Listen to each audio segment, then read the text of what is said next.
Selamat pagi anak-anakku semuanya. Kembali lagi dengan pembelajaran online kita. Kali ini Ibu akan membahas tentang perdagangan internasional. Nah, sebelum lanjut Ibu mengupas lebih lanjut mengenai perdagangan internasional, Ibu terangkan dulu sedikit mengenai perdagangan internasional.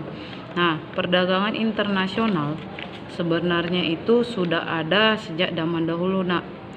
Namun dalam ruang lingkup dan jumlah yang terbatas, di mana mereka melakukan transaksi dengan cara barter. Nah, kita sudah belajar tentang barter ya kan, Nak ya. Nah, hal ini terjadi karena setiap negara dengan mitra atau teman dagangnya mempunyai beberapa perbedaan, Nak. Seperti apa? SDA-nya, sumber daya alamnya, selanjutnya SDM-nya, masuk ke perbedaan selera dari setiap masyarakat, masuk yang namanya perbedaan biaya produksi serta perbedaan yang namanya teknologinya, Nak. Nah, dari perbedaan dari perbedaan tersebut maka atas dasar kebutuhan yang saling menguntungkan terjadi yang namanya proses pertukaran, yang dimana dalam skala yang sangat luas atau skala luas yang dikenal itu dengan perdagangan internasional, Nak. Nah, oke, itulah sedikit mengenai perdagangan internasional. Nah, adapun yang Ibu kupas mengenai perdagangan internasional di sini itu adalah yang pertama itu adalah latar belakangnya, Nak. Latar belakang pengertiannya itu manfaatnya, faktor pendorong, faktor penghambat, dan yang terakhir itu adalah teori perdagangan internasional tersebut. Oke, langsung saja kita bahas satu persatu mengenai latar belakang dari perdagangan internasional. Nah, inilah latar belakang terjadinya perdagangan internasional. Nah, di negara kaya akan SDA-nya seperti Indonesia itu akan melakukan ekspor SDA, di mana ekspor SDA tersebut dianggap lebih penting daripada manufaktur. Nah, bagi Indonesia, ekspor minyak dan gas hingga saat ini masih merupakan ekspor nasional terpenting. Ekspor nasional terpenting karena dia merupakan ekspor nasional terpenting, maka total ekspor yang tercatat di dalam neraca perdagangan dibagi menjadi dua, yakni ekspor migas dan non migas. Nah, lanjut kita ke dalam pengertian perdagangan internasional. Perdagangan internasional bisa dikatakan perdagangan yang dilakukan oleh penduduk suatu negara dengan penduduk negara lain atas dasar kesepakatan, atau bisa dikatakan proses tukar-menukar barang atau jasa antara suatu negara ke negara lain. Contohnya, Indonesia mengekspor cengkeh ke negara Amerika Serikat, Indonesia mengimpor daging sapi dari Amerika Serikat. Nah, ingat dilakukan atas dasar kesepakatan bersama. Oke, selanjutnya adalah manfaatnya. Yang pertama itu memperoleh barang yang tidak dapat diproduksi sendiri. Nah, itu sudah jelas. Manfaat dilakukan perdagangan internasional karena setiap negara itu tidak dapat memenuhi kebutuhannya sendiri. Walaupun di dalam setiap negara mempunyai ekonomi yang kuat, tetap saja tidak bisa yang namanya memperoleh kebutuhannya sendiri. Harus yang namanya melakukan perdagangan internasional atau harus yang namanya membeli barang dari negara lain. Nah, yang kedua itu memperluas pasar bagi produk dalam negeri. Nah, ini manfaatnya itu jelas. Semakin besar atau semakin luas pasarnya, maka otomatis semakin banyak pendapatan yang dimiliki oleh atau semakin besar devisa negara. Nah, meningkatkan pendapatan masyarakat itu ya, kenaikan investasi itu juga, dan yang terakhir itu adalah meningkatkan devisa atau devisa negara atau menambah kas negara, itu manfaatnya. Nah, bukan cuma kebijakan perdagangan internasional juga ada ya nak ya, bentuk perdagangan internasional juga ada yakni ada 3, 1, 2, 3, bilateral, regional, multilateral. Bilateral itu dilakukan antara dua negara ya. Kalau dia regional itu dilakukan oleh negara yang berada pada lingkup kawasan tertentu, misalnya ASEAN dan negara Uni Eropa. Sedangkan multi itu tanpa dibatasi ya nah, tanpa dibatasi kawasan tertentunya, berarti global. Nah, oke, masuk kita ke faktor pendorong terjadinya perdagangan internasional. Nah, faktor pendorongnya apa saja, Bu? Suatu negara tidak dapat memenuhi kebutuhannya sendiri. Nah, itu sangat sudah jelas ya, Nak ya. Nah, karena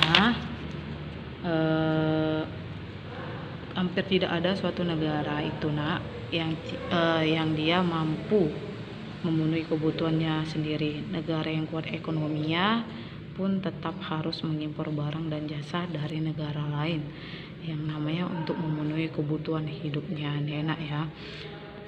Makanya itu dia merupakan salah satu faktor pendorong terjadinya perdagangan internasional ya. Nah, masuk ke selera masyarakat. Nah, perbedaan selera masyarakat ini itu karena permintaan masyarakatnya.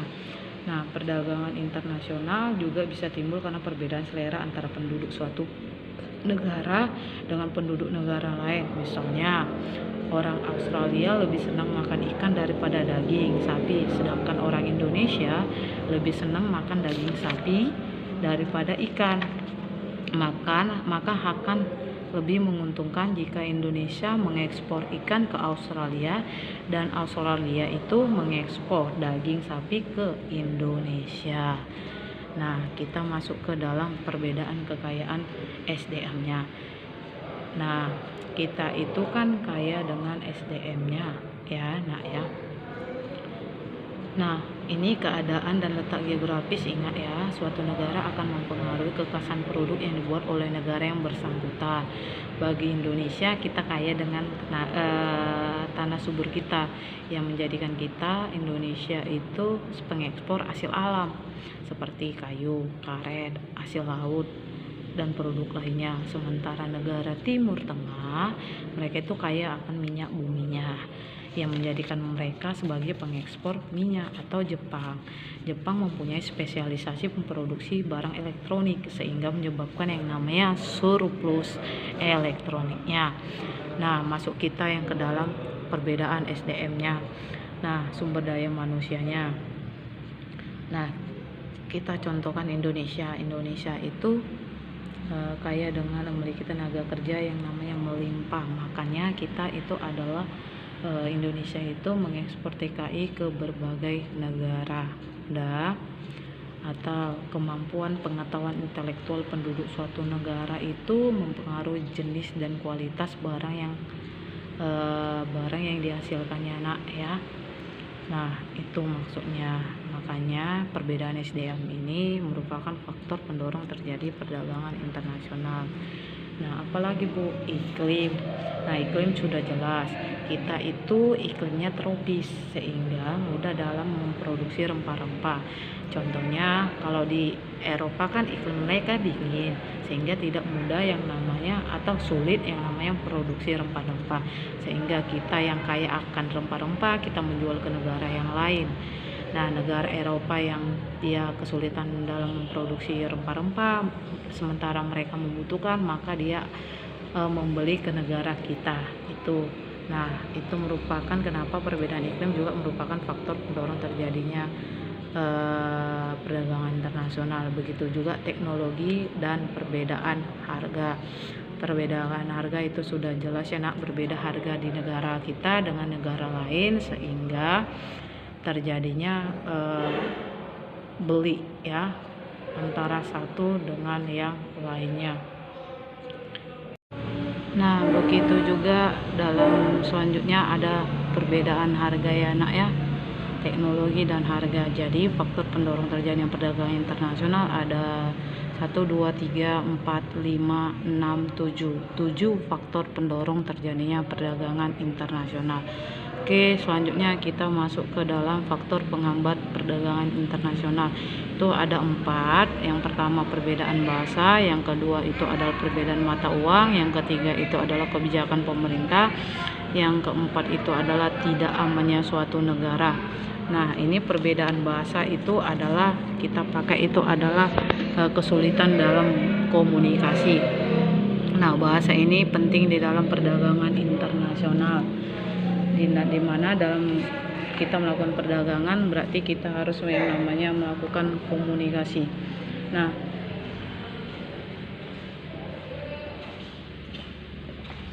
banyak di antara pelaku perdagangan yang merasa terhambat dengan perbedaan bahasa karena mereka tidak yang namanya menguasai bahasa. Bahasa bahasa Inggris. Bahasa Inggris itu kan adalah bahasa internasional. Sehingga banyak di antara mereka yang menggunakan jasa penerjemahan untuk mempermudah komunikasi. Makanya perbedaan bahasa ini merupakan ke dalam faktor yang menghambat perdagangan internasional. Nah, yang kedua itu adalah perbedaan mata uang. Itu sudah jelas di dalam perdagangan internasional. Nah, perbedaan mata uang ini itu sangat menghambat. Jadi gimana caranya? Caranya dengan menyamakan mata uang tersebut. Nah, atau mata uang yang digunakan itu jelas mata uang yang digunakan oleh setiap negara itu berbeda-beda, sehingga jika melakukan jika melakukan perdagangan tidak dapat langsung dengan cepat menyelesaikan pembayaran, tetapi dari masing-masing mata uang negara tersebut harus disamakan dulu. Itu yang Ibu bilang, maksudnya disamakan dulu nilainya dengan cara menukarkan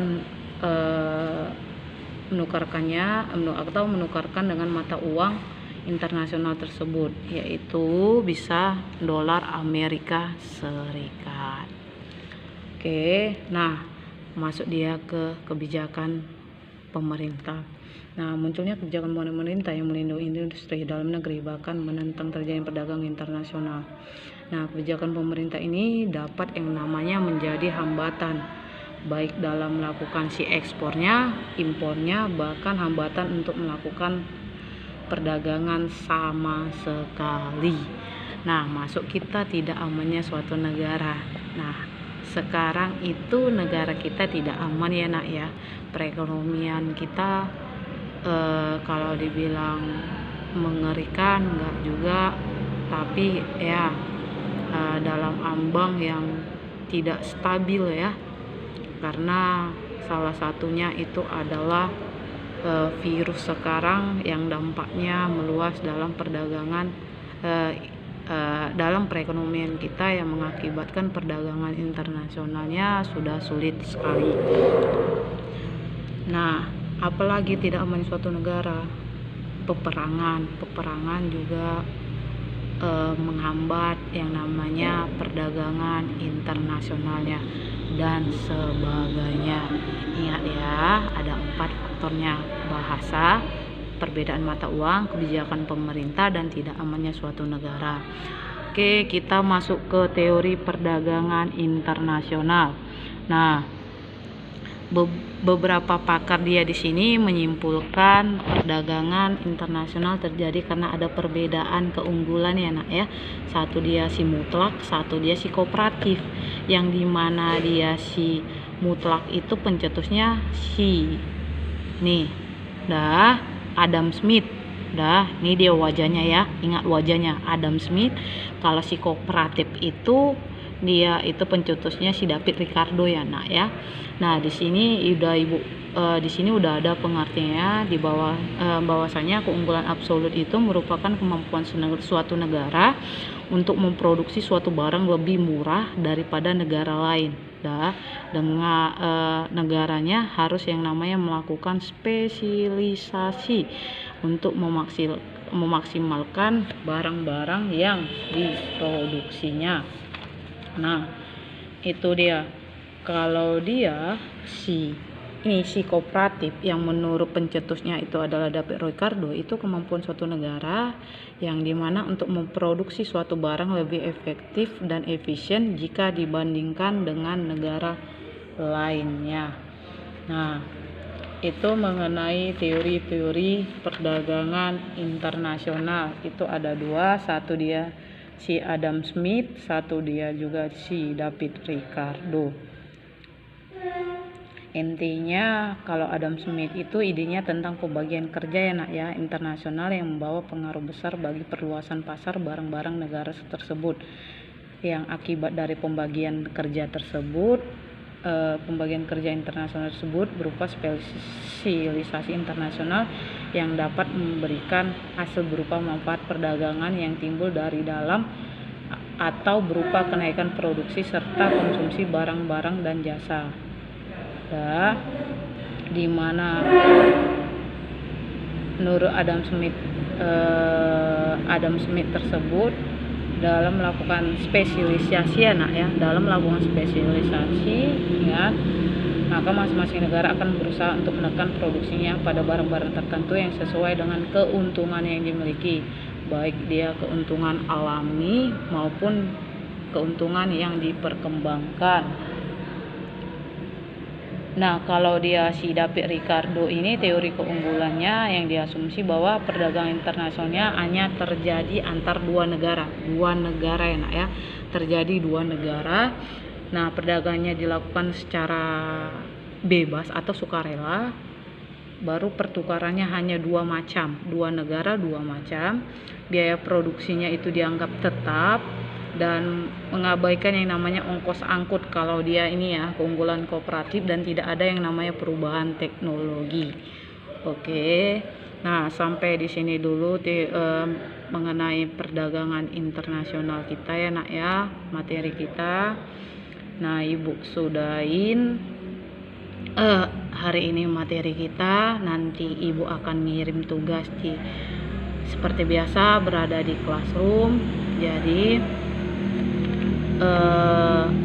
walaupun seperti ini kondisinya nak, tetapi semangatlah, selalu semangat. Ingat, kita itu berada di negara maju, jadi kamu harus yang namanya banyak-banyak belajar. Nah, tetap stay di rumah atau tetap berada di rumah, jaga kondisi kesehatannya ya nakku ya. Oke, Ibu sudahi. Selamat pagi buat anak-anakku semuanya.